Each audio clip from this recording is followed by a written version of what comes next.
And we are back from Willie T. Barnett Baseball Field. And yes, there's a lot of action that has taken place on this diamond since then. But we resume the continuation of the July 9th contest between the Covington Lumberjacks and the Charlottesville Tom Sox. Dylan Price joined alongside Matt Cabram. We will guide you through the back end of this contest. We will resume action in the bottom of the fifth in a 1-2 count with an out on Caden Ferrero of Blinn. Tom Sox will be at the plate. They lead 2-1 after scoring one already in this bottom of the fifth. It was one run in the top of the first for the Lumberjacks. A walk, an error, a single would plate one across the board. Carlos Castillo would cross home to give the Lumberjacks an early 1-0 advantage. In the bottom of the second, the Sox answered back with a pair of singles and a double. Nick Parham driving in the tying run. And then in the bottom of the fifth, the Sox plating one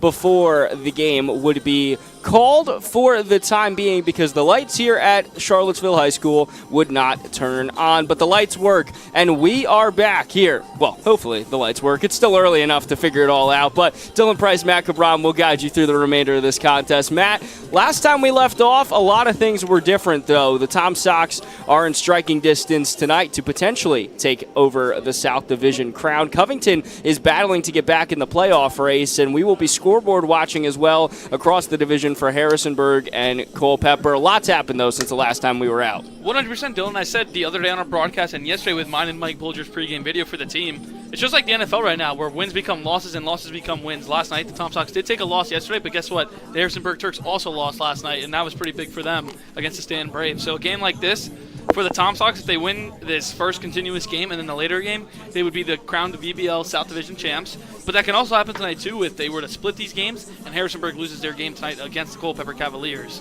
And it's a Harrisonburg team that has really struggled mightily since the Tom Sox clashed with them a few weeks ago. For the Turks, they have lost 5 straight and 6 of their last 10, and it all stems back to last Saturday's date with the Tom Sox. For the Turks, they're 19-15. They're 5 games back of the Sox for the division crown. They're still in the playoff picture, as is Culpeper after a win last night, and as is Covington. But Covington has seen their momentum stymied a little bit. For them, it feels like the objective's simple. Try to at least take 1 of 2 tonight. You really can't get out of here with 2 losses because that would be borderline detrimental. But if you remember back to the last time these two teams were starting this game, Covington had carried a win streak into this game. They had won 6 straight coming into this contest, 6 of their last 10. They're on a win streak, looking to reclaim that momentum. And then for the Tom Sox, it was part of their late June, early July swoon that they kind of were on that has since been corrected, and the offense has come to life yet again. So it's a tale of two sides, a playoff race to watch, and Matt Cabram and I will guide you through it. Randy Tomlin and Jacob Walker currently having a lengthier meeting before we resume the contest. But Matt, going back to last night's contest in Culpeper, Sox trading back and forth with the Cavaliers before dropping the contest, but otherwise this is a Tom Sox offense that erupted against Waynesboro on Wednesday night, 11-1 victory. Second game would be forfeited, and that's really the catalyst to an offense that has really started to find their rhythm with a couple fresh faces in the lineup. No, 100%. I mean, we saw Isaac Vanderwood here at the park the other night against the Generals in his first at-bat as a starter, hit one out to right field on the first pitch. David Argo and I were on the broadcast the other night, and we couldn't even talk about his high school stats yet through his report because that's how fast that ball got out of there. And then we saw a new MLB draftee, James Nunnally, in the lineup yesterday, who got his first hit with the Tom Sox yesterday. So just the new faces coming in, trying to find their roles in the team. And, you know, playoffs right around the corner. So what's better than a welcome to Charlottesville moment than being heroes in a playoff run?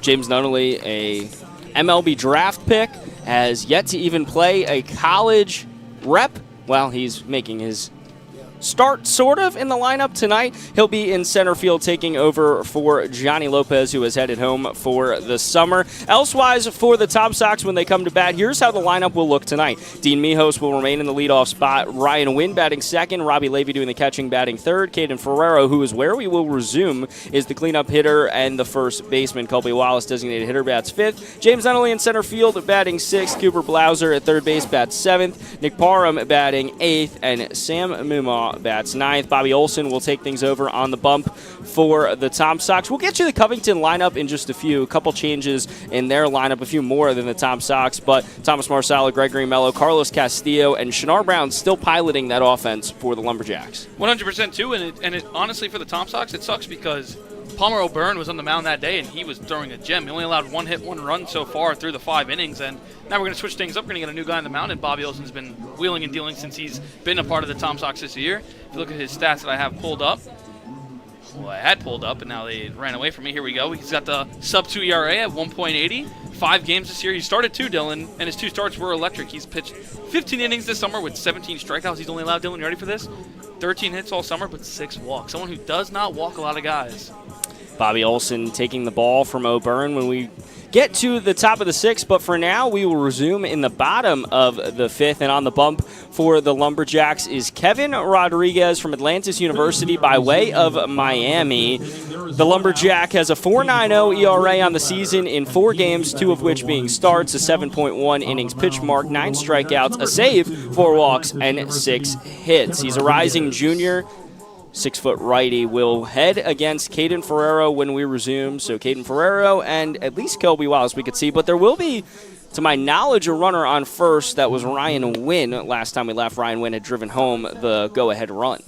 And for Kevin Rodriguez, this is his 2nd appearance this summer against the Tom Sox. He pitched in that 7-6 walk-off victory that the Lumberjacks had back on July 3rd. He only went a third of an inning, Dylan, because he allowed 2 hits with 3 runs coming in, all earned. He walked 3 guys, so he got the hee-ho early from his manager, and we'll see right now if the Tom Sox obviously it's going to be a weird scenario to start this game for Ferraro. I mean, standing in there with an out and you already have a 1-2 count, knowing that one pitch could ideally just end your at-bat so quick, they got to approach this a little bit differently and get ready to jump on Kevin as soon as possible.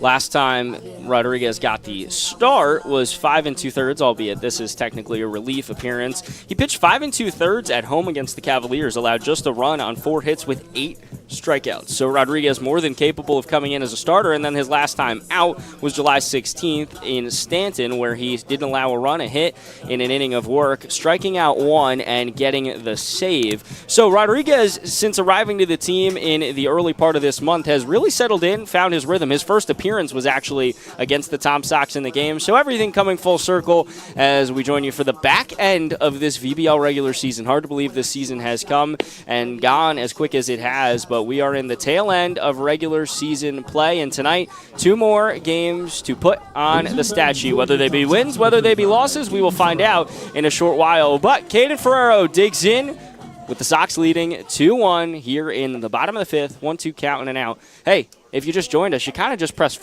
fast forward through almost half of the game of baseball. You did, really. That's right, Dylan. Ferrero digs in. Rodriguez looks to first where Ryan Wynn stands, and the 1-2 count. Rodriguez already has him in the driver's seat in a pitcher's count. The 1-2. Ferrero lined over to short, gloving it nearly at the tail end of the ball, and then turning it into a 6-4-3 double play. We went Castillo to Mello to round out the bottom of the 5th. 1 pitch, 2 outs, and that is literally how it ends. We will bring you to the top of the 6th here on Tom Sox TV.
Bobby on the bump as we rejoin you here in the top of the 6th on Tom Sox TV. Bobby Olson coming from Villanova, where he will play this fall, well, spring, but fall ball. You get the gist.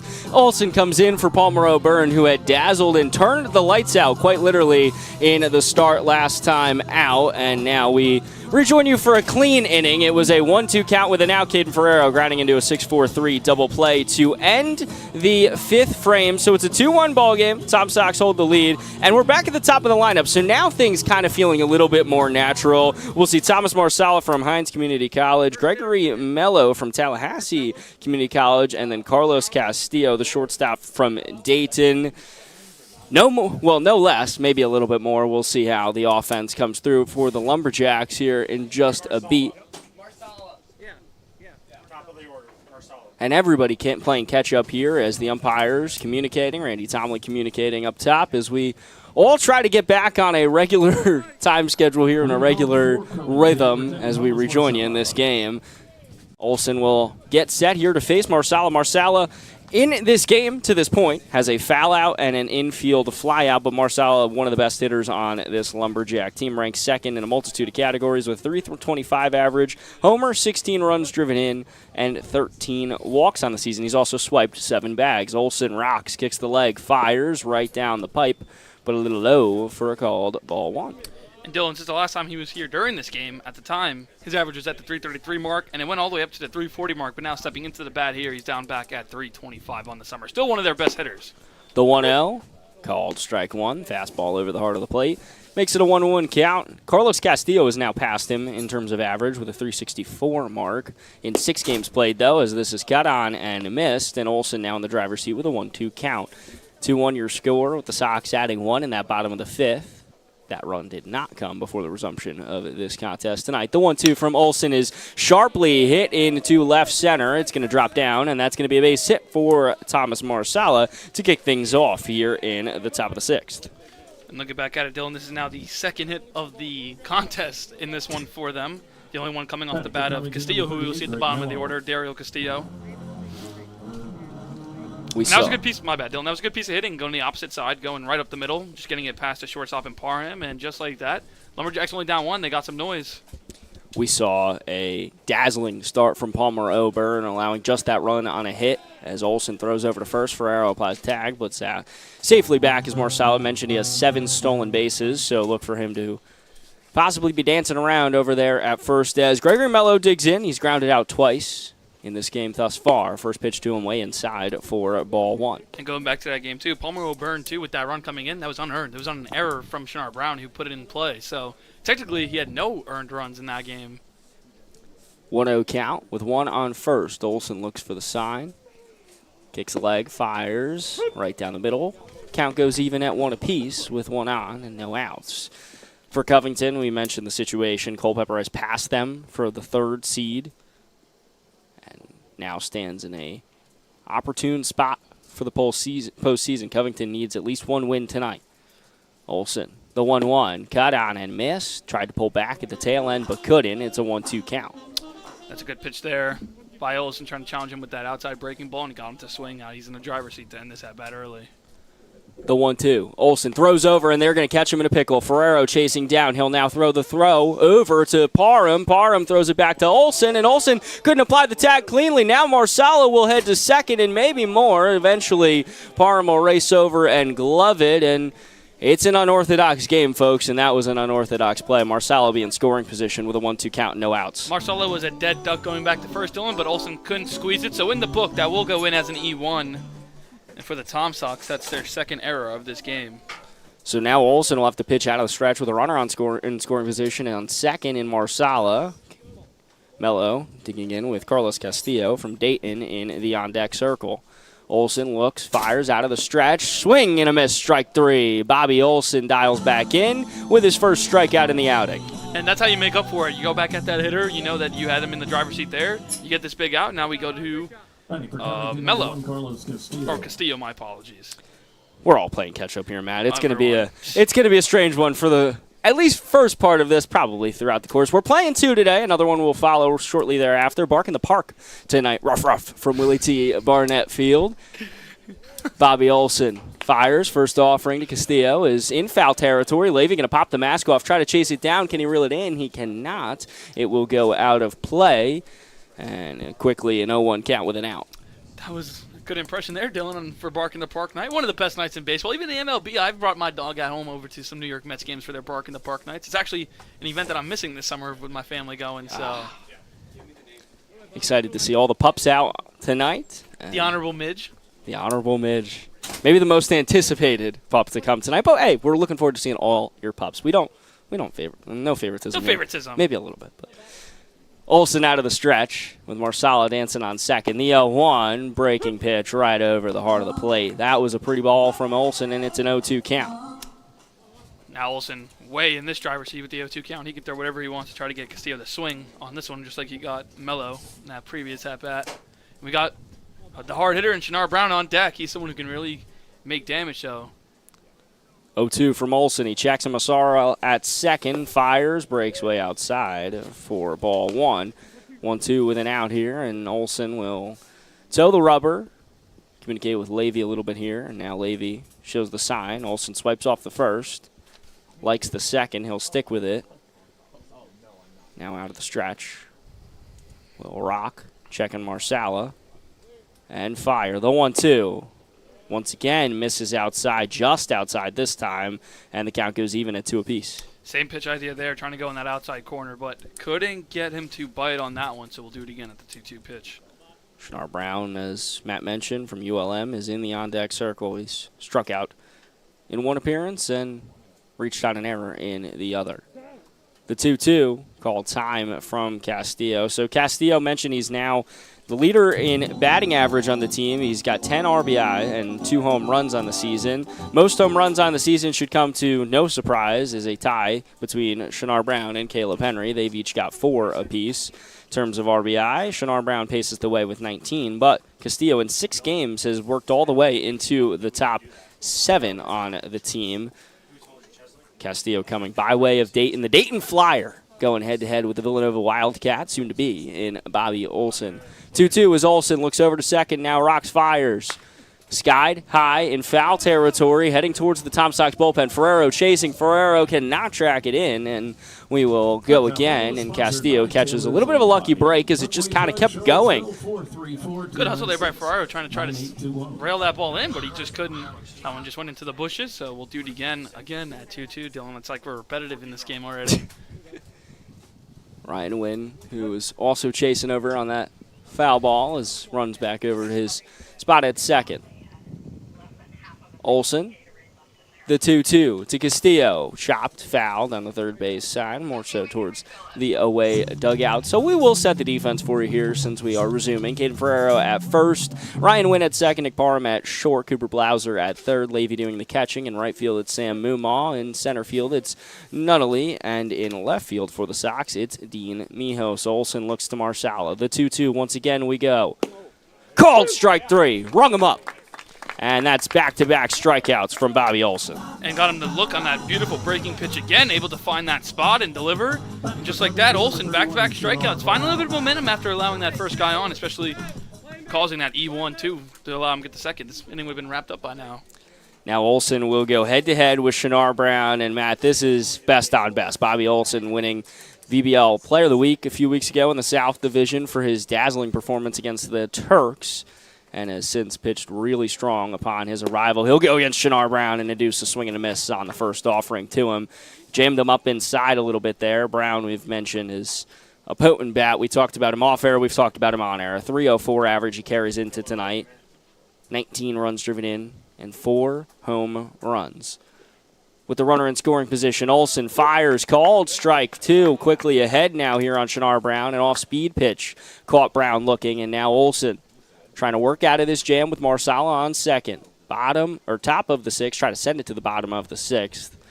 2-1, Sox lead. The 0-2 with 2 outs. Olson gets the sign from Levy, checks on Marsala. Rocks fires. Check swing, did he go? They'll check down to first base. He did not, so Shinar Brown can take a little sigh of relief and live to fight another day. Yeah, I mean, I didn't even think he went either. And first, his umpire looked like he wasn't even looking on that when he gave a little bit of a Levy prompting the check down over to first, and now Olsen will go again in the 1-2 count. Olsen kicks the leg, fires, cut on and missed, strike 3. High heat got him to bite, and Olsen, after allowing a runner on who got all the way to second on an E1, struck out the side from there. No runs, a hit, no errors, and 1 left on base. We head to the bottom of the 6th here on Tom Sox TV.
Kevin Rodriguez continues on in relief of Garrett Darner. Darner had gotten the start from Luna Community College. He had allowed 1 run on 6 hits. Tom Sox lead 2-1 here in the bottom of the 6th. Colby Wallace, James Nunnally, and Cooper Blauser due up. Colby Wallace last night striking his first Colby Jack of the season. It's been a running gag between the Tom Sox media team. We've been waiting for it as the first pitch from Rodriguez to Wallace outside for ball 1. Slightly disappointing that it happened on the road, but still great for Colby that he got his first home run in the VBL play. He's been quite close a few times as he skies this into shallow center field, giving chase are a few, and it is just going to drop in. Drops into the ocean between second and short, who were covering in shallow center field, and Colby Wallace is going to head to second. Henry Castillo and Castillo all met in the middle, and it just dropped in between them, and it will be ruled a double. It will be ruled. Colby Wallace heads to second on a sort of double. It was unorthodox to say the least, but as we've said, everything's weird with this game, so why not? Shout out to Wallace for heads-up base running and just keep going. Didn't stop after making that turn at first, and now the Tom Sox in business. They have a guy on second with no outs. Be honest, did you write that down that it was a fly out? Me, I did not. I just made a bad turn on my scorebook going to left. I've done that before. I did that a few weeks ago with a fly out. His first pitch to Blauser, or Nunnally, is outside. And back to the first Colby Jack of the season, Dylan. I was there, despite you weren't on the road game, and that ball got out in a hurry to deep center field into the trees of Culpeper. So happy that he finally got that under his belt. So Nunnally digs in. Nunnally drafted this past week in the Major League Baseball draft. We'll talk about that in just a moment here as the second pitch to Nunnally is called ball 2. James Nunnally is yet to play a college game yet, class of 2024 prospect, but Nunnally highly rated. It was a 14th round pick for the Milwaukee Brewers. 2-0. Yeah, 425 to be exact. The 2-0 to Nunnally. Nunnally sharply hit foul down the third base side. So excited to see Nunnally and see what he can provide to the Tom Sox for the remainder of the season. Caught me off guard there a little bit. He's got a tan helmet, like off-white helmet, kind of similar to Cooper Blauser's helmet. Nunnally excited to see what he can do. Was committed to UVA for next season, so Charlottesville fans, get used to him. If you're a Tom Sox and UVA fan, we'll be seeing a lot of Nunnally who ropes this down the third base side, but foul, and Nunnally the count even to him in a 2-2 count. And on deck we have Cooper Blauser. Now, and back to Nunnally, got his first hit yesterday with the team. A run did not come into play, though. They threw out Cale Strickland at the plate. Wallace stands on second in scoring position. Nunnally, the 2-2 to him from Rodriguez. Sails high and outside for ball 3. And Nunnally now will have a full count against him. Rodriguez working against Nunnally with a runner in scoring position. Sox trying to add on to their 2-1 lead here in the bottom of the 6th with no outs. Nunnally.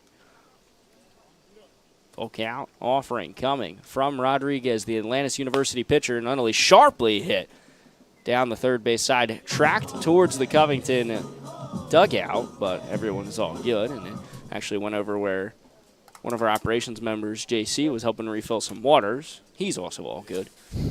The 3-2 to Nunnally from Rodriguez. Incoming as Rodriguez checks on Colby Wallace. Not a huge threat to run, but he's there. The 3-2, Nunnally smacked into left field. It's going to get down for a base hit. Wallace will put on the brakes, and Nunnally will head over to first, and runners will be on the corners here for Cooper Blauser. Well, for Nunnally, 2 games, 2 hits. Welcome to the order, man. And just like that, the Tom Sox really buzzing here on back-to-back plays. Back-to-back hits to double it now. The single runners in the corners here, and big opportunity for Cooper Blauser in this one. Earlier in this game, he lined out to the second baseman, and he has a strikeout earlier when this game was suspended at the time. Blauser, the Jacksonville State commit, has been really strong.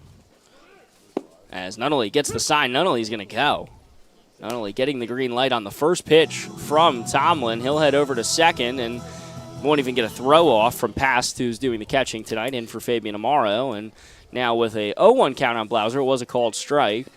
He's going to have 2 in scoring position, Kevin Rodriguez, as he tries to work out of this jam in the bottom of the 6th. The 0-1 to Blauser. Blauser watches it hang, and Wallace is going to get the green light as it goes wild, and now we'll pump the brakes because Rodriguez was covering, and also because Past was able to get to the ball in time. Smart play, I think, there to hold Wallace up. Yeah, because, no outs, still in 2 guys in scoring position. Anyone can move these guys over, and back to Nunnally, first stolen base in the Valley, so really making a quick name for himself here since joining the team.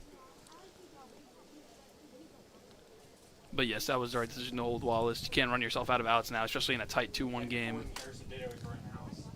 Rodriguez, the righty, rocks, fires the 1-1 to Blauser, way outside hit again, so back-to-back pitches that nearly have gotten away from Past. One did, but Past was able to corral it in before any damage was done. Now 2-1 count. Blauser had lined out. That ended up being a double play because of how hard it was hit. Actually caught Johnny Lopez, or excuse me, at that point it was Colby Wallace, funny enough, off guard.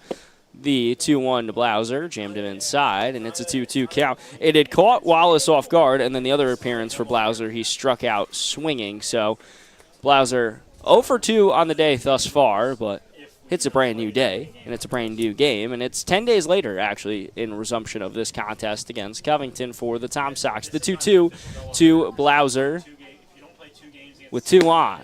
High, ball 3, and now full count. Second time for Rodriguez in this inning, and in back-to-back at-bats that he will work a full count against one of the Tom Sox hitters. And I mentioned it just like I said earlier when we talked about Rodriguez, Dylan, just like the time back in Covington where he was just struggling to find that strike zone, even getting those early 2 strikes. He kind of lost batters. He only faced 6 back in that appearance. He gave up 3 runs on those 2 hits.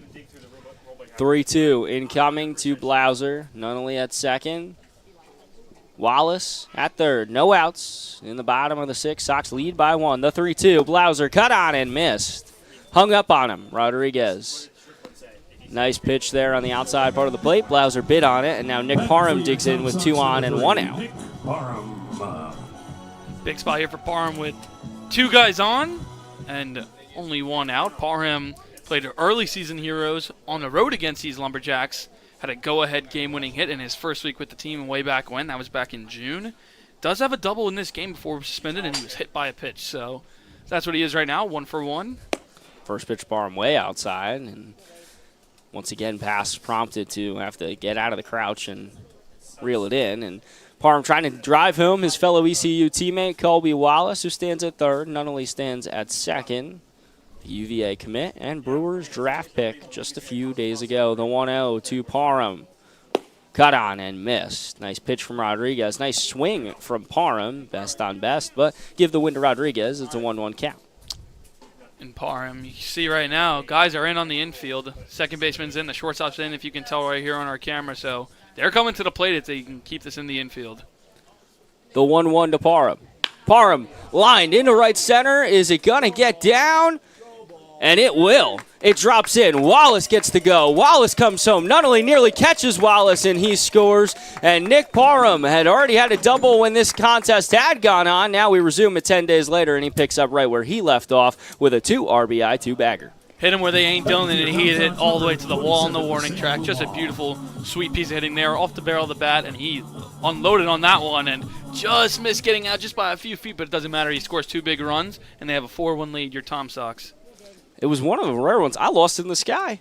I didn't know where it was going, and eventually it drops down in territory, and Parham just missing his first home run of the season, nearly joined Kobe Wallace. And Parham was off the bag, and a throw over from Rodriguez will keep him at bay as Sam Mumaw digs in. But Nick Parham in this contest had driven in 1 with a double, and now has driven in 3 technically in this game in a 2-for-2 performance. So what a night from Parham. 10 days later, Mumaw skies this foul. That foul ball was brought to you by Cho Airport. Sam Mumaw back in this one. The victim of 2 groundouts in this one.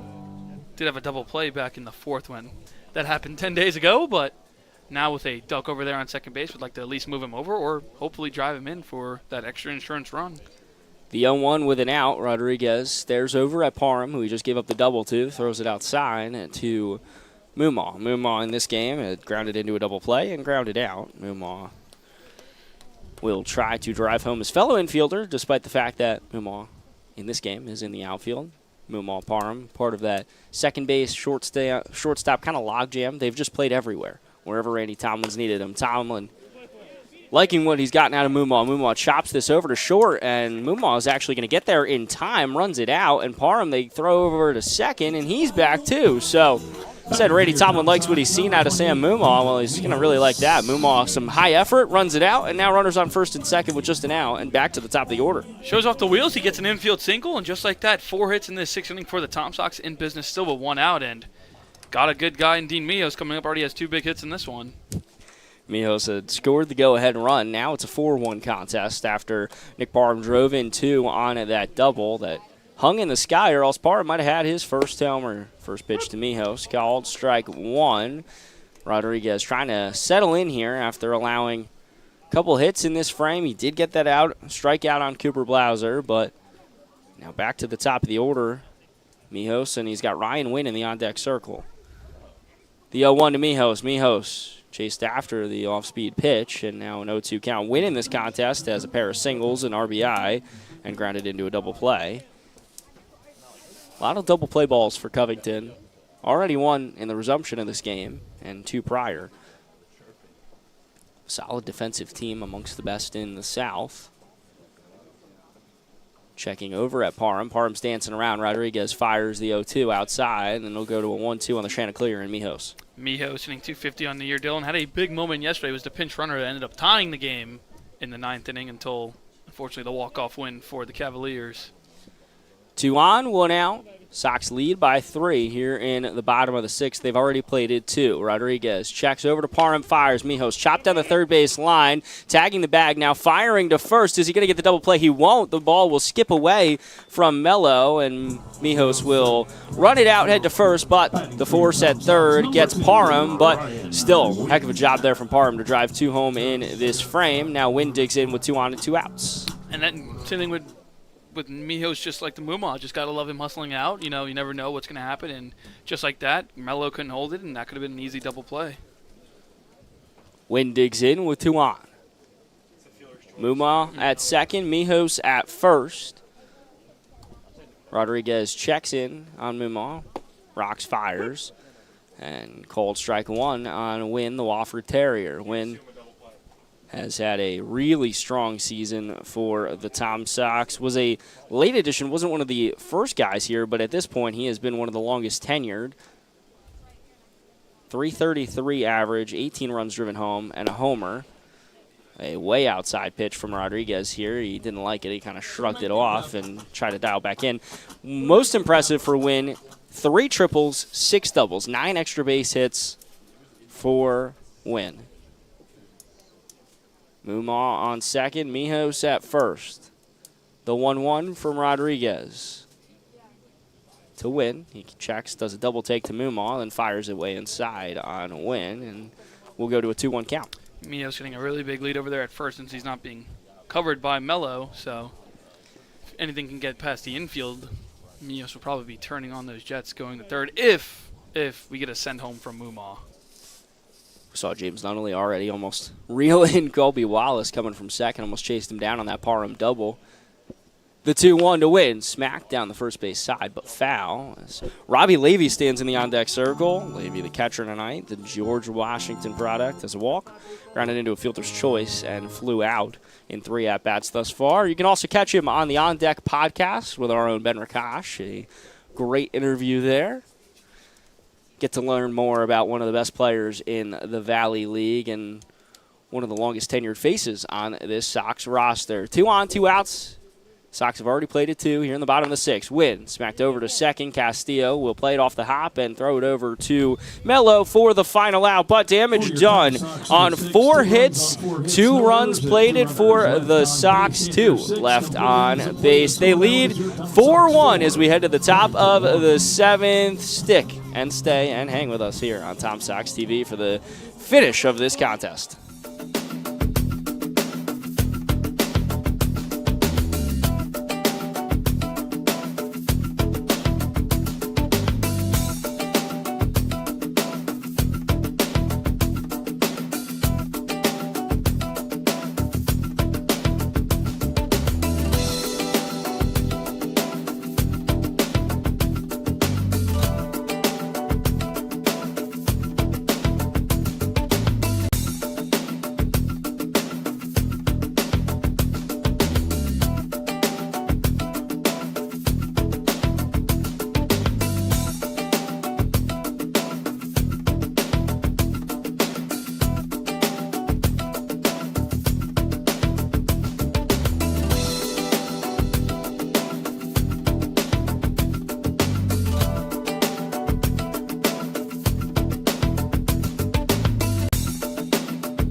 Spencer Williams digs in to face Bobby Olson as we rejoin you in the top of the 7th here from Willie T. Barnett Field. 4-1 your score as myself, Dylan Price, and Matt Cabram will guide you through the resumption and the conclusion of this contest. July 9th, these two started this game. It's one of the longest games we've played this season by a wide margin. It took 10 days for us to finish it. First offering to Williams outside for ball 1. The previous longest game had been 4 hours and 35 minutes. This one is going to take the cake on it, but of course the delay because of the lights being out, as this is cut on and missed from Williams, is going to be the reason. So we'll see how it's officially scored, but I highly doubt our SID, David Argo, will accredit it the honor of longest game of the year. We'll see what kind of mood he's in later as back-to-back cuts and misses from Spencer Williams. It's a gave you the head shake on that one, Dylan. I don't think we're going to rule this one as a 10-day long game, but it would have been in the record books. Oh, it definitely would be. I was fighting for a VBL record. The 1-2 as Olson steps off the rubber and will grab the rosin bag and dig back in to face Williams here, who has a 1-2 count against Olson.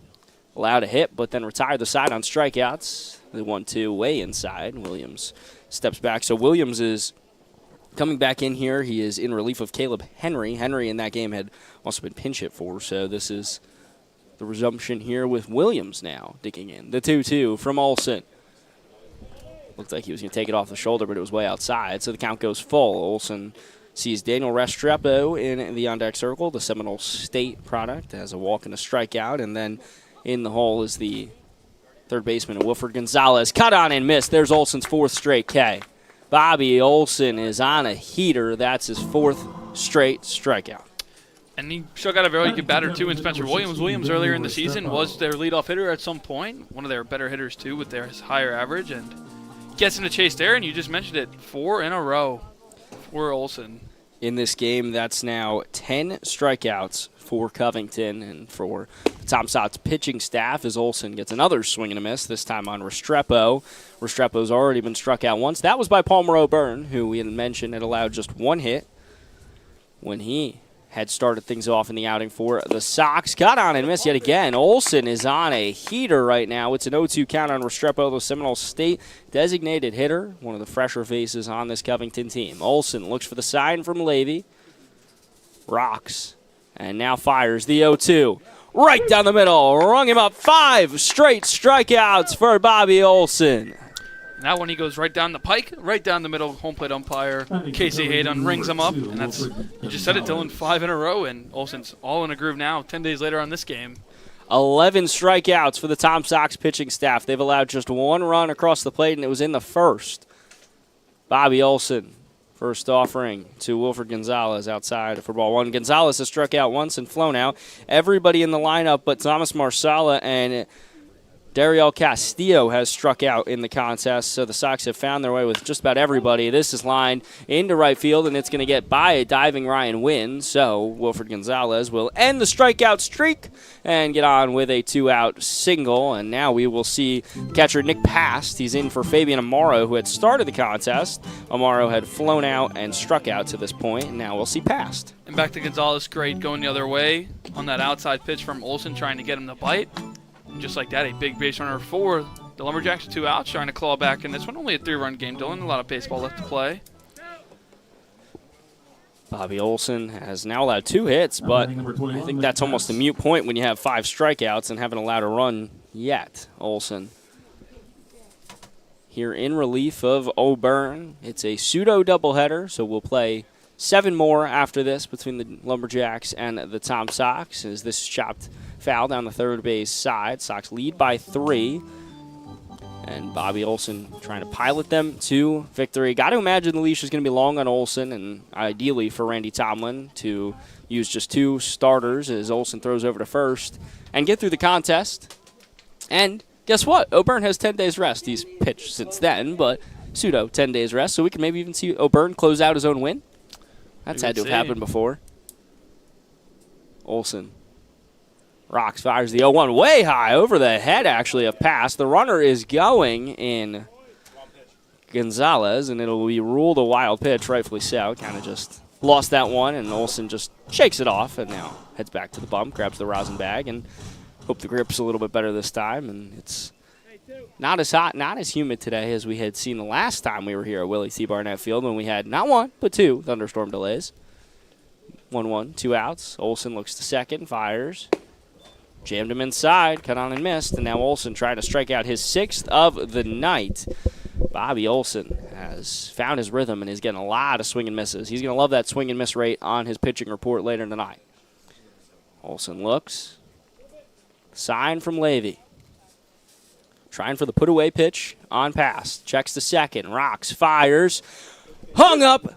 Caught him looking. Strike 3. Good morning, good afternoon, good night. Bobby Olsen, 6th strikeout of the contest. Navigates through the top of the 7th cleanly. It's time to get up. It's time to stretch. Well, not if you're driving a car and listening to us. Please don't do that. But anyways, we head to the bottom of the 7th here on Tom Sox TV. Sox lead 4-1.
Bottom of the 7th here from CHS. Kevin Rodriguez continues on in the outing. Dylan Price, Matt Cabral will guide you through the conclusion of this one. Matt will take the reins for the 8th and the 9th. Once we get through the bottom of the 7th here, Sox will look for some more insurance after a Nick Parham 2-run driving in double has them up 4-1 here in the bottom of the frame. Bobby Olson, 6 strikeouts, 12 strikeouts combined in the staff between O'Byrne and Olson.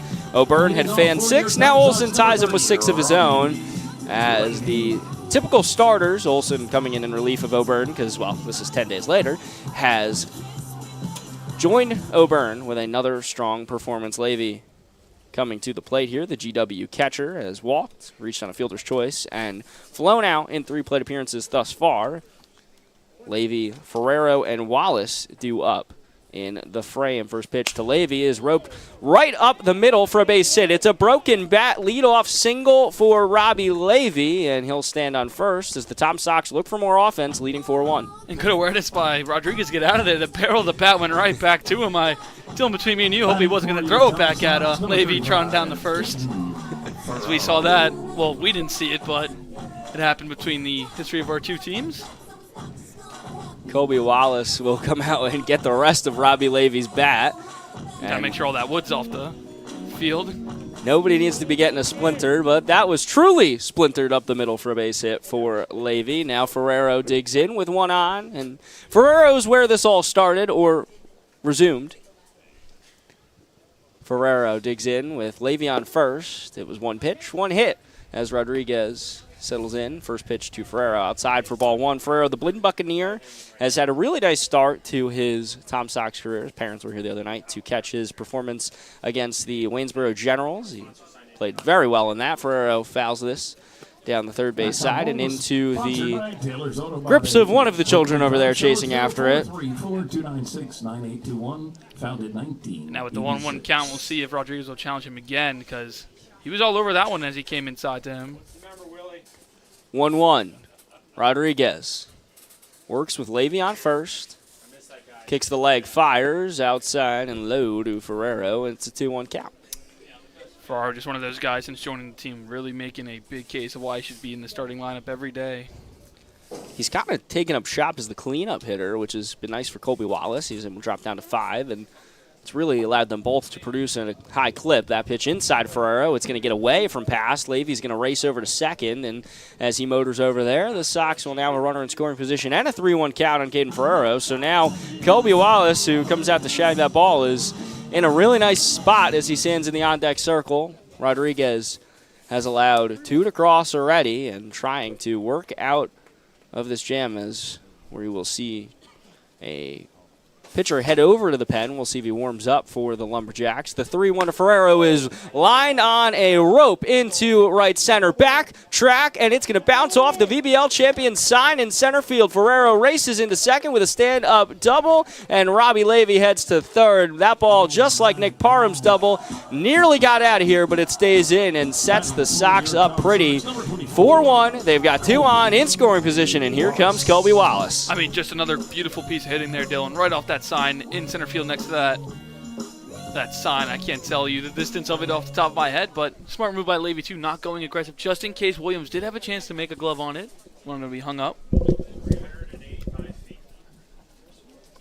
385 to the center field wall, and I think that was about 384. It just missed for Caden Ferrero. His pitch right down the pipe to Wallace, but high for ball 1. As Wallace digs in here, he's got that double that he just had in his previous at-bat. He walked and singled, so he's reached base 3 times safely. Wallace digs in with Ferrero on second, Levy on third. The 1-0 to Wallace. Outside for ball 2, and now Rodriguez will swap out this baseball with home plate umpire Marshall Woods. And Rodriguez loses the ball on the retrieval. Levy dances around a little bit here. Excuse me, those were our previous umpires. Casey Hayden is in at home. Matthew Pearman over at first, and Scott Shoemake. I had a little trouble reading Matt Cabram's handwriting there, but I thank him for the assist. Yeah, it's hieroglyphics, I guess you'd say. The 2-0 to Wallace is way outside in ball 3. It's a 3-0 count with Ferrero at second and Levy at third. And now, if Wallace were to walk, bases would be juiced for James Nunnally, who singled in his first at-bat of the night. He came in for Johnny Lopez. 3-0 to Wallace. Rodriguez fires inside. It gets away from him. No get-me-over fastball. It's a 4-pitch walk. Wallace heads to first, and the bases are juiced for Nunnally. And he already has 2 hits in his 2 games so far, Dylan, but this is a big spot for Nunnally. No outs. Bases are juiced. No better time to introduce yourself to the lineup than an opportunity like this. We saw Isaac Vanderwood do it the other day with that solo shot over that right foot fence, which was a bomb. And then now for Nunnally, as they have a pitching discussion. Don't think we're going to see a change yet because we haven't even seen anybody warm up for the Lumberjacks. So unless he's throwing somebody cold out there, this is Kevin Rodriguez's show. And for James Nunnally, he played last night against the Cavs, going 1 for 4, scoring a run. And now tonight he already has his second hit in VBL play. But he's still looking for that first RBI. And, well, he's in an opportune spot to possibly get it. Bases juiced. And Nunnally will go head-to-head here with Kevin Rodriguez staying in after the mound visit.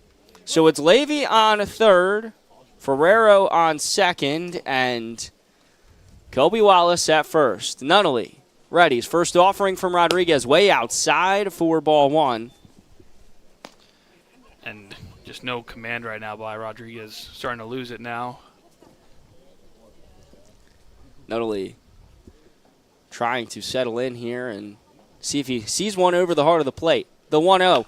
Skied, foul. Nunnally just missed it, and you see him realizing that, and now bases juiced 1-1 count. He wanted all that one. Dylan tried to challenge him with the outside fastball, and Nunnally did get a little bit of it, but that one just skies foul over to the left side.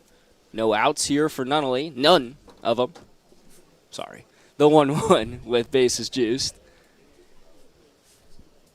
Rodriguez rocks, fires outside for ball 2, and home plate umpire Casey Hayden, you saw Nunnally motion. He said, hey, it's outside, and he got no disagreement. It's a 2-1 count. Bases loaded with Wallace on first, Ferrero on second, Levy at third. No outs here in the bottom of the 7th. Sox leading 4-1. Nunnally, the 2-1 to him is skied into right center, shallow. It's not even going to get out of the infield, actually. And Castillo will corral it in for out number 1. It just kind of hung in the sky and into Castillo's glove. Technically called the infield fly rule as they pointed that up to the sky, but it was gloved cleanly by Castillo. So a pop out to the second baseman. And now Cooper Blauser will get a chance to try to bring home a run. Cooper Blauser, Jacksonville State third baseman. Blauser with one of my favorite walk-up songs. Gets everybody in it. Bases loaded. First pitch to Blauser. Right down the middle. 4-strike 1. Blauser has 10 hits in 36 ABs. He's got a homer, 10 runs driven home, a triple, and a double. Sox looking to expand their lead here in the bottom of the 7th. But the bases loaded. The 0-1 to Blauser. High for ball 1. Casey Hayden waited a little bit, but it stays a even count. Well, it goes to an even count. And Blauser stays in the at-bat. 1-1, 1 out. Rodriguez looks around the bases and fires out of the stretch. The 1-1 way outside, 2-1. So Rodriguez getting a big out there on Nunnally, but the command has still been a struggle for him, and we still have yet to see any movement in the Lumberjacks pen. There's somebody over there getting ready, but nobody throwing just yet. Rodriguez looks for the sign from past. Likes this one. Checks in on Levy. Now looks down the pipe. Winds, fires, gets the outside corner of the plate. It's a 2-2 count, and then once again the count is even. We've gone back and forth. It was a hitter's count, pitcher's count, and now, well, it's just even. Blauser trying to avoid that third strikeout of this contest. 2-2 and out. Base is loaded here. Rodriguez gets the sign from past. 2-2. Fires. Called strike 3. Rung Blauser up on the fastball. And back-to-back outs for Rodriguez has taken some of the pressure off, but he'll see a man in Nick Parham here who already has 3 runs driven home tonight, one of which just nearly leaving the park on that, or 2 of those runs driven home on a double that nearly left the park last time up. Parham with a big opportunity here. No, 2 outs here. Just any way he can to make contact. First pitch to him called strike one. 0-1, Levy on third. He singled, also broke his bat. Ferrero, a long double, stands at second, and at first is Wallace, who would work the walk. Parham, the 0-1 to him from Rodriguez. Holds off on it, but that's a called strike two, and now Parham behind in the count 0-2. Rodriguez threatening to work out of a jam after Parham allowing 3 straight base runners. That's true, and Parham has to choke up here and protect any way he can. 0-2, 2 down. Sox up 4-1. Rodriguez. The offering misses low, and Parham holds up Levy because it was in the dirt, but Past able to grab it in time before it skipped through his legs. Rodriguez. This would be a huge jam to work out of. He's allowed 2 to cross already tonight. Got a double play ball in the bottom of the 5th to escape that frame with no damage. The 1-2 to Parham. High, ball 2. Parham already has a double on Rodriguez tonight. Mentioned it was the one that nearly left the park. Drove in Colby Wallace and James Nunnally, and then otherwise he was hit by a pitch and doubled last time up a couple days ago. 2-2, 2 outs. Parham waits for the offering from Rodriguez, who will fire out of the stretch with the bases loaded. The offering inside for ball 3. It was an 0-2 count. Now it's full. And this will be the biggest pitch of this contest thus far. And that dates back to the initial start of the contest. Because if Parham can get on here and if he can get a hold of it, this game could be blown wide open. Bases will be the runners will be going 2 on the 3-2 count with 2 outs. So contact's really going to put the pressure to make that play over the first. Payoff pitch from the Atlantis University pitcher. Rodriguez won't come. He's going to step off. And now we will wait a second here. He's building the anticipation. Full count. Base is juiced. Rodriguez, the offering. Parham off the knob of the bat, and we will go again. Surprised he jammed it on the inside since he was able to get him twice on that outside corner. A little switch up there, and we'll do it again on the 3-2. Parham has fought back from the 0-2 hole, but now trying to avoid third straight out for the Sox with the bases juiced. The 3-2. Outside, ball 4. A run will be walked home. Levy comes across the plate. Parham heads to first, and now Sam Mumaw will dig in with Ferrero on third, Wallace on second, and Parham on first. The pair of ECU teammates will join the Blinn Buccaneer for Sam Mumaw. And that's a big run there for the Tom Sox, going up 4 now in an inning where you get the first 3 guys on, and then Rodriguez is able to get the next 2 batters. You feel like they're losing momentum, and they're able to get a big walk there out of Parham. First pitch, Mumaw sails way outside for ball 1, and that's a big break for the Sox. It was 4 straight balls to battle back in the AB, and for Parham, he's reached base now safely in all 4 plate appearances in this game. The 1-0 to Mumaw with Parham dancing on first is inside for ball 2. In the on-deck circle, it's back to the top of the order. It's Dean Mijos, the left fielder tonight from Coastal Carolina. We know what he can do with the bat. We know what Mumaw can do as well. 2-0, 2 outs. Rodriguez, 2-2, trying to work out of this. That's his number. The count 2-1. Mumaw just taking that one right down the middle, trying to see if he was going to go again and throw another ball, but now with the 2-1 count, see if he'll be swinging on this one.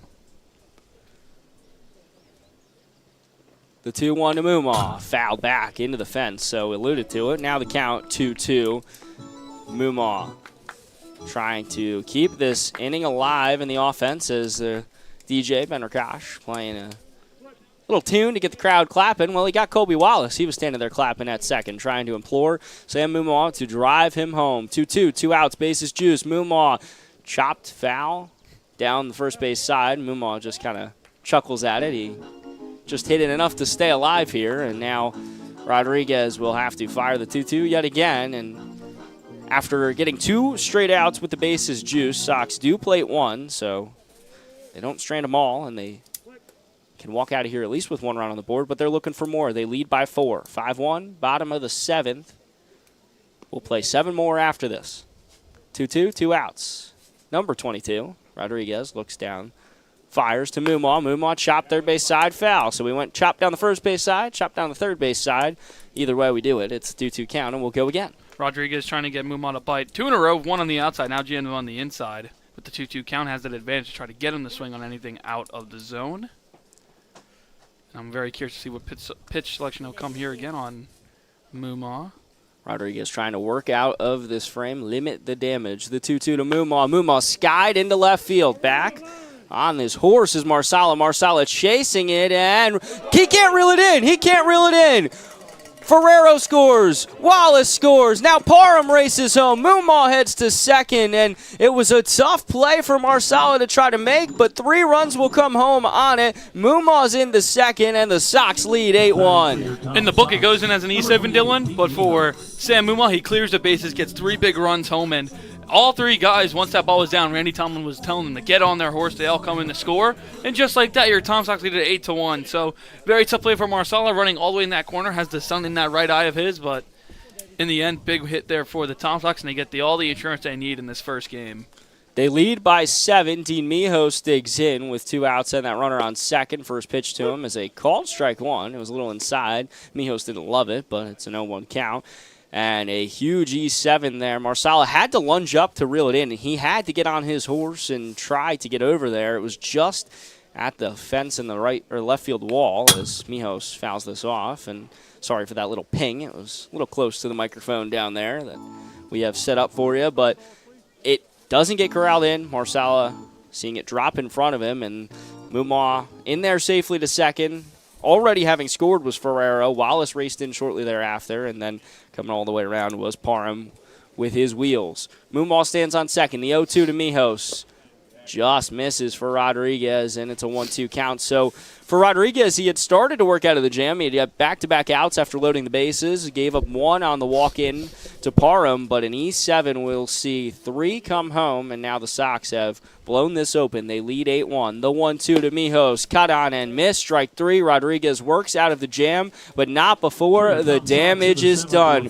4 runs, a bunch of hits, and the Tom Sox now lead 8-1 heading into the 8th. When we come back, Matt Cabram will guide you through the final 2 of this contest. But until then, keep hanging with us here on Tom Sox TV.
Bobby Olson coming back out on the mound in this 8-1 game. Your Tom Sox lead it. Dylan Price, Matt Cabram here. And Dylan, we've seen it all in this game. I mean, started 10 days ago and we get to finish it right now. And we've seen a lot. We especially that 4-run inning. And just to correct that last hit by Sam Muma, all 3 runs are unearned for Rodriguez and also for Muma. It's not his RBIs on the rule book. So I wanted to shout out our SID and David Argo for pulling that up for us just to make sure we say the correct things. And the first pitch is outside for ball 1. It's Dario Castillo in the box. He's got some ice on his neck. The 1-0 is swung on and missed. It's now 1-1. I will say Castillo is always dripped out every time we have seen him here. It's a 1-1 count. And the 1-1 pitch, and he's going to line one into left, and that is going to be down for a base hit. Mijos didn't think he had a chance to challenge it and potentially see a diving attempt, so he'll let it fall in front of him. But with an 8-1 game, you could technically get away with that, but we'll see if he'll get something told elsewise when he goes inside, because almost looked like a playable ball. But just like that, an early hit for the Lumberjacks in this 8th, and they're in business even though despite being down 7. It's a huge lead for the Tom Sox here, who are in striking distance of finishing this one out, and then they'll play 7 more against the Lumberjacks, but getting a doubleheader sweep would be ideal for the Tom Sox, as now Dean Mijos is going to have to chase down a ball that was in the bullpen. It went awry, and now Mijos has got it back, and Casey Hayden can resume the game. Just make sure, and now it's Marsala coming back up. Marsala had a single in his last time up and ended up getting over to second on the error by Olsen, who couldn't squeeze a pickoff attempt. And now he's in the line one over Ryan Wynn's head, and that's going to get down for a base hit. So back-to-back hits for the Lumberjacks to start off this 8th. Second time tonight, Ryan Wynn has completely lunged out and tried to Superman in for one of those singles, but second time it has not worked, and got to give him a kudos for the effort. Ryan Wynn is diving all over there trying to reel these in, but still Bobby Olsen sees 2 reach base. Bringing back up Gregory Mello now, 0 for 3 on this one, 2 ground outs and a strikeout. And Dylan, this game was so long that Mello actually had a different number the last time we played this game. He was 23 10 days ago, and now he is 38 in the box. It's been a long game. First pitch outside for ball 1. Olsen's been pitching well in this one. 6 strikeouts in his first few batters. Basically struck out the side in a row in the 6th, besides that Marsala hit that he gave up. Went 3 in a row after he gave up that one. The next one is inside, goes to 2-0. To Mello. And the only run, you mentioned it earlier, Matt, is unearned. So between Palmer O'Byrne and Bobby Olsen, 12 strikeouts and a lot of good pitching. Here comes the 2-0 pitch. Over the plate. Grounded. And it's going to be a tag by Wynn. Throw over to first. It's going to be in time for the 4-3 double play. Wynn took it himself to not flip it over to Parham at short. So down with a quick 2 outs. Brings up the 4-hitter. Or no, it'll be the 3-hitter, Carlos Castillo. The runner, Dario Castillo, goes over to third with 2 outs. Bobby Olsen's been doing it himself pretty much the whole way with 6 strikeouts. Hasn't had to really use his defense, but right there, Ryan Wynn, we mentioned him diving, dipping all over. Makes a really nice play there. Get the double play, and now just like that, 2 outs, and Olsen trying to work out of this inning. Carlos Castillo, the only scoring run for the Lumberjacks in this contest, came all the way back in the 1st. He had a stolen base in that one, too, and he's going to ground one here. Handled cleanly by Blauser. Throws to the first, and now will retire to side. So 2 guys get on in a row, but no noise coming out of Olsen. He gets them all go down on some ground outs, and just like that, it is still 8-1 Tom Sox. Stay tuned with us because we're going into the bottom of the 8th, and the Tom Sox will try to tag on a few more runs to this one, and we'll be right back after the break.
Pitch and change for the Lumberjacks in this 8-1 game in the bottom of the 8th. Dylan Price, Mac Abraham, if you're just joining us late, and that's okay, you may be a little 10 days late. That's been the ongoing joke in this broadcast, but for the Lumberjacks, they go into the bullpen. They're going to number 44, Jared Henchek. Dylan, what do we got on the Leavenworth, Kansas native? He's a pitcher slash first baseman for the Lumberjacks. Had been with them since June, but had missed some time. June 18th to July 11th was his time off. He missed some significant time for the season for the Lumberjacks, but has pitched against the Tom Sox twice. It's a tale of 2 outings, 4 innings with no runs on a hit and 2 strikeouts in his first outing, 3 1/3, allowing 3 runs, 1 unearned in that last outing. The first pitch from the 6'6" tall right. He's inside for ball 1. He has a 3.46 ERA, 6 appearances. He's pitched 13 innings. As I mentioned, he's missed some significant time, but nice for the Lumberjacks to have him back in the fold. One of their two-way players also takes at bats. That one's upstairs for ball 2. Lost his baseball hat. It popped right off his head. Just that momentum of just being that tall. Just the wind will hit you. We were talking during the break about his size. He's 230, 6'6", a tank. And we have a, well, I would say we, because I'm not a part of the team, but the Tom Sox do have a 6'6" pitcher in Ryan Grayshak. So a lot of tall guys on the mound this summer for the VBL. I know Mike Bulger did his stats a few weeks ago with who the tallest player is in the VBL. Forgot that off the top of my head. With the 3-0 count to win, though, be a big chance for an early walk with Levy coming on deck, and then Ferraro is in the hole. The 3-0 to win. Ball 4. So a 4-pitch walk to Ryan Wynn. And now set up Mr. Hot and Cold, who is changing his walk-up song, I guess. Robbie Levy, who's coming off already a single since restarting this one. There's the Hot and Cold for the listeners back at home. Dylan and I think, was this game when we asked about who the better walk-up song is. I would say Hot and Cold's up there for sure. Money and Fame, Nick Parham, that's a good one. It's a long debate. I still go Jack Mack. Jack Mack, as that first pitch to Levy is upstairs. So that's 5 balls in a row now for Henchek, trying to find a groove. He's got 2 bangers, too, and both Natasha Bedingfield. He goes These Words and Unwritten, so 2 bangers of walk-up songs for McMullen. The 1-0 is outside and now goes 2-0, so Henchek really struggling to find the zone here. It's 6 balls in a row. I mean, Henchek just at this point just loft the fastball. As slow, as precise as you can put a fastball over the plate without Robbie Levy turning on it and giving a fan a souvenir. Just get back in the strike zone. The 2-0. That one's over the plate and called a strike by Casey Hayden. And although this is an 8-1 game in the favor of the Tom Sox, I guess both teams would like to get this one over with and start game 2 fresh with a fresh slate. I think Covington would rather it just happen on outs and not happen because of a 10-run rule, but maybe they want to just get it done by any means necessary. The 2-1. That one's way inside. Almost hit Levy.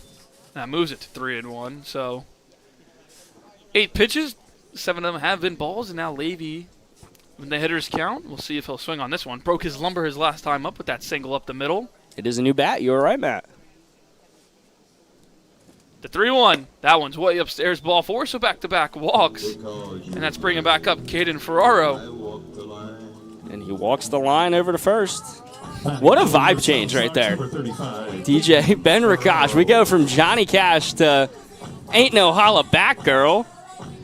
DJ press play as he goes by when he's on the DJ set.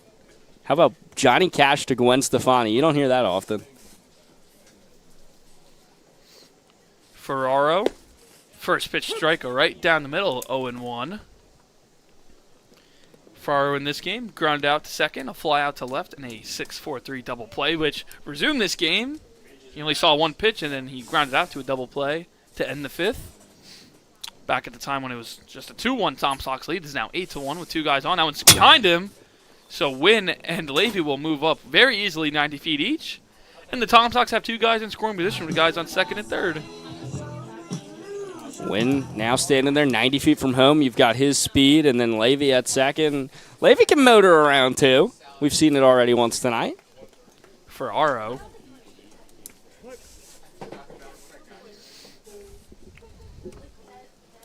The 1-1 count to the Blinn College player. That goes outside. 2-1.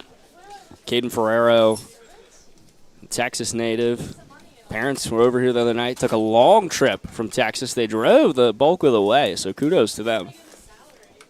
Gotta love that when you go elsewhere on the map and your parents come out to watch you play in these summer games. We've seen a lot of the players' parents do that, and Ferrero will pop it up, but this one will just sail out just near our merge tent where our operations interns are. Moves to count to 2-2. Colby Wallace on deck. Big pair of at-bats here for Ferrero and Wallace. If you can drive home these runs and tee things up, I mean, this could be the end of this game rather early.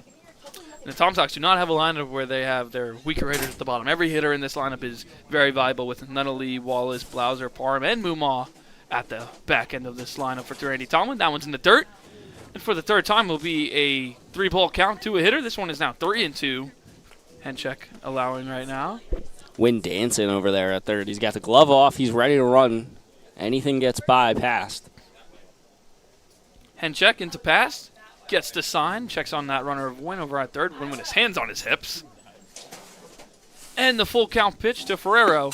Down and away for ball 4 and make that 3 straight walks for the Sox, and that's going to bring up the bases loaded for the 5-hitter and Colby Wallace. Batting for your Tom Sox, And this is a big opportunity for Colby. Bases clear, and, well, we'd be getting set for the next game.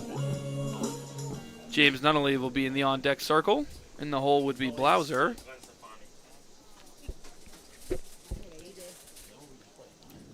Henchek back in the stretch delivery. Sometimes pitchers will change for the windup, but too slow. That runner at home, if they have speed, can steal home on that. So he'll stay in the stretch here. The tall righty with the left gut delivers in the dirt for ball 1. So still finding problems with that command. 3 straight walks has just not been able to consistently hit the strike zone here. And, I mean, we've seen speed from Wynn, some speed from Levy, and Ferrero can get around the bases too. If this skips away, we could see Wynn race home. And Past has done a great job blocking thus far, but at some point one of these could get away if command can't check in for Henchek. The 1-0 swung on and missed for the first strike of the at-bat. So big chase miss there for Henchek. That was a nice pitch from Henchek there as he tries to settle back in. Henchek now looks in the past, seeing how they want to deliver the ECU Pirate. The 1-1, Henchek's delivery, and jams him on the inside, and now favorable for Henchek, goes to 1-2. Some movement in Covington's pen yet again, and obviously if you're that staff, you don't want to have to use another arm in this game heading into another game right after 7 innings. Get you who that is in a moment here. Henchek gets his sign from his catcher, checks on all his runners, and here comes the delivery. Over the plate, called strike 3. So we'll get Colby Wallace looking for a huge big out for the Lumberjacks. So the bases will still be loaded with 1 out, and it's bringing back up the lefty, James Nunnally. James Nunnally had really wanted that at-bat last time with the bases loaded. Not too often in baseball do you get a built-in second chance, but now Nunnally once again up with the bases juiced, and he'll have a second chance here to make his first real welcome to Charlottesville moment a reality. Had that bases loaded last time. He gets it again, but he'll take a first pitch strike. Back to Henchek. That was a beautiful breaking ball to get Wallace looking. Wallace wasn't expecting it and just dropped right on in for a big first out for Covington. Now at the 0-1 to Nunnally. Blauser will be on deck. And the next pitch is outside for ball 1, 1-1. Got a few dogs in the crowd already for that second game barking the park night. The Honorable Midge in the crowd, our President Chesley Mullins, the most sweetest dog on earth. Also my host family, so that's why I did want to mention Midge on the broadcast. So, dog of the night, she's already here. The 1-1. Nunnally fouls that one off going to the left side. He's almost dropped down to a knee. 1-2. We've already had a jersey number change, Gregory Mello to 38, so number 11 was warming up for Covington. There's no number 11 listed on the roster, so I'm trying to Sherlock Holmes and get you who that is, Matt, but if we do see him come in, we're going to have to do some investigation work. Number 11's been getting loose for a while now, but didn't get the call over Henchek. But Henchek's 1-2 to Nunnally. In the dirt, moves it to 2-2. Nunnally's waiting on that first big hit here at home, and I believe we'll be seeing Nunnally yet again in the following game's lineup, which I'll get you in just a moment here. Henchek stares into the signs. And 44's pitch set to come. Outside. So another 3-2 full count here. His third of the inning, and technically 4 3-pitch counts, or 3 ball counts in this one. Trying to avoid walking in a run with Blauser being on deck. Set to go to the newcomer Nunnally. The 3-2 pitch. And he's going to chop one to the first baseman, and he's going to bobble it, and everyone's going to be safe. It's going to be an E3 on the play, and an RBI coming in for Nunnally, his first RBI since joining the Tom Sox. Weird way to get it, but he gets it regardless, as it was almost like Mello just kind of went to bloop it over, but looked back down at the ground and realized the ball fell out of his glove, and you can't make a play if you don't have the ball, and ultimately that's going to fault the Lumberjacks here, and it's unfortunate for him too, because that's 2 big errors that have allowed 4 runs to cross the plate for Tom Sox, and now this game is 2 runs away from being tied a bow on. And the first pitch to Blauser's upstairs for ball 1, so the Tom Sox still in position to could swing and end this game in this inning if 2 more runs come around to score. Already in a game where the hit margin is already massively wide. It's 14 hits to the Tom Sox, 5 for the Lumberjacks. And the second pitch to Blauser, it's 2-0. Couple fresh faces in the lineup for the next game. Ethan Gibson makes his return to CHS. Blake Brookins in the lineup as well. Vanderwood will make another appearance. He's slated in the lineup. And then Jack McMullen will be doing the catching in the next game. So a couple new faces. Nunnally will not play in the next game. So for Nunnally, if that is his last at-bat of the day, nice sample size and a nice outing for the most part. 2 hits, has an RBI in his 2 games, and just for that gets to get a little bit of rest tonight in that 7-inning game. And that's the best part for these guys. I mean, the next game's only 7 innings, so a lesser load of what they have to deal with today. And now another mound visit. We saw this last time too, but no move was made. We'll see if... No signal. So this is Henchek's to finish out here, and he's going to have to try to retire Blauser and also settle back in with his command. It's been a mute point here, but he's lost it again. It's a 2-0 count now. 2-0 to Blauser.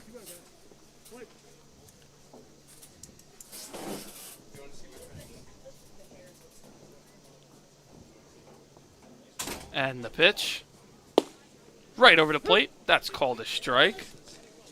That was a tough one on Blauser there. Makes it count 2-1. And, I mean, Blauser was in the driver's seat already in that bat. He still technically is, but that was one Blauser I think would want back. That one got away from him. Didn't mean to cut you off there, Dylan, my good friend.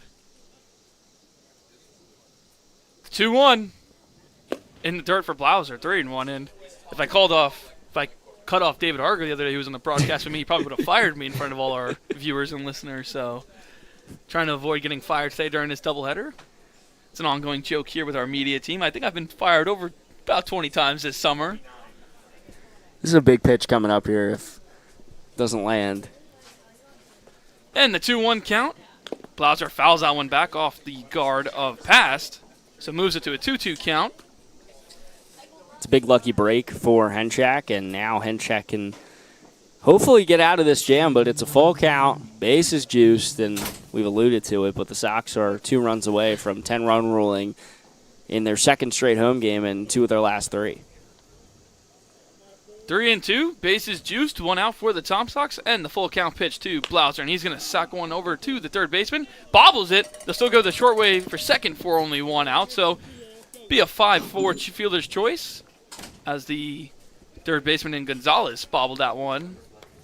Couldn't turn 2, but a run does score, so the Tom Sox 1 run away from winning it with the bats, but now with 2 outs, it will come into the hands of Nick Parham, who's already played a big part in this one, Dylan.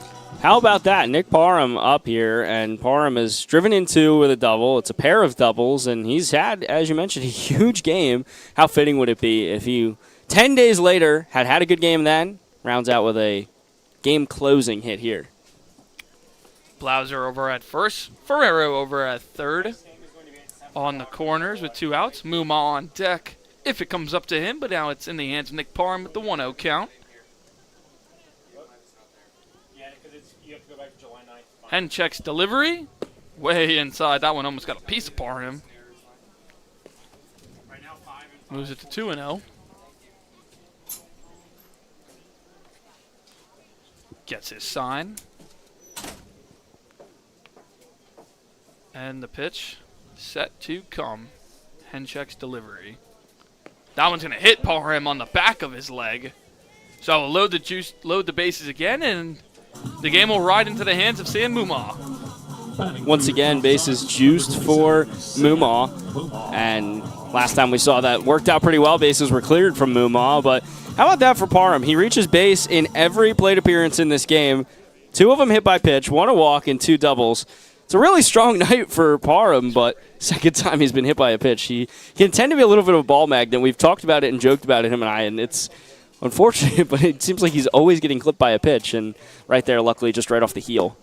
That first pitch to Mumau down and away, and for Parham, that on-base percentage definitely skyrockets from this game, and wonder if he feels a hit by pitch from 10 days ago, Dylan. I don't think he does, but I think he's all good, hopefully. He'll feel that one, though, during this one, and probably in the second game. I know you just read the lineup, Parham in the lineup for that second game. Parham's batting second, playing short and second. He's splitting with Ethan Gibson. They will swap midway through. It's a Randy Tomlin special to try to get Ryan Wynn, Sam Mumau, Ethan Gibson, and Nick Parham their due time at short and second. Base. They usually make that swap during the 6th inning, but with a 7-inning game coming up next, probably will be at around 3.5. 3.5, however they'll do that. 4th. That one's in the dirt, and Ferrero does not. He did bite towards pass with the 2-1 count. That would have ended our game if he did score that run, but pass chases him all the way back to third, and we'll do it again at the 2-1. And regardless, I believe we just got word this game will start at 7, the next game, and it'll be a 7-inning affair. So it's almost like we're right back on schedule, but just with 2 less innings. So earlier night for some folks. Maybe. Henchek with the 2-1 to Mumau. Parham at first, Blauser at second, Ferrero at third, and the pitch. And Mumau's in a line one. That's going to get through. That's going to be a base hit, and that's going to be your ball game. Sam Mumau drives in Ferrero. The Tom Sox will win this one 11-1, and after 10 days, you can finally put Sox on this one, Dylan. 11-1 the final. It was a 2-1 ball game when we resumed. Now the final 11-1. 9 runs scored across 4 frames. 1 in the bottom of the 5th, 2 in the bottom of the 6th, 4 in the bottom of the 7th, and 3 here in the bottom of the 8th. Sox win 11-1. We'll play another one right after. Give a few minutes for everybody to warm up, for the umpires to get some water, for the players, coaches to get some water, refuel, rehydrate, and we'll rinse, repeat, and go again. And the Tom Sox will try to get back-to-back wins, pull off a sweep of the doubleheader, and hey, there's some serious stuff on the line in this next game for the Tom Sox. With that win, the magic number does creep down slowly to 1 as I get the call from our SID junior Ben Rikash. We say shush and joke about it, but the magic number is worth talking about. We have to talk about it. We're journalists. We hold the truth to a high degree. It's 1 game away from the Tom Sox clinching the South Division title, a bye in the first round of the playoffs. And, of course, that would lock up their playoff spot. And it's coming at you in just a few minutes. Mike Bolger and I are on the call for what could be the South Division clincher against the Lumberjacks, who try to dial in, and they need this win. It's not like they're going to roll over and give the Tom Sox their celebration tonight. Matt, they have to win this game. They are in a spot where they're battling with Culpeper for this final postseason spot from the South Division, get into that wild card game, and everybody's in striking distance then. And obviously Harrisonburg has been in a rough stretch recently, but for Covington, for Culpeper in their game with Harrisonburg, it's everything on the line. And as much as Tom Sox want to celebrate tonight, you know Covington wants to go home 2 hours happier than if they go home with 2 losses. Exactly. For the Tom Sox, they move on to 25-10. They get more of a lead in that top spot in the South Division. For the Cavaliers, they fall to 7. For the Lumberjacks, my apologies, they fall to 15-18, and they'll be a game and a half behind Culpeper for that last spot in the wild card standings. But that's going to do it here. The Tom Sox win this one 11-1, and we're going to send it over to you guys. First pitch will be back here at 7 o'clock in Game 2 of this technically doubleheader, but they're only going to play 7 innings. So for Dylan Price and Mac Brom, thank you so much for tuning in. On Tom Sox TV will be Mike Bolger and Dylan back on this call for the second game, and we'll be back then around 7 o'clock, so enjoy your nights.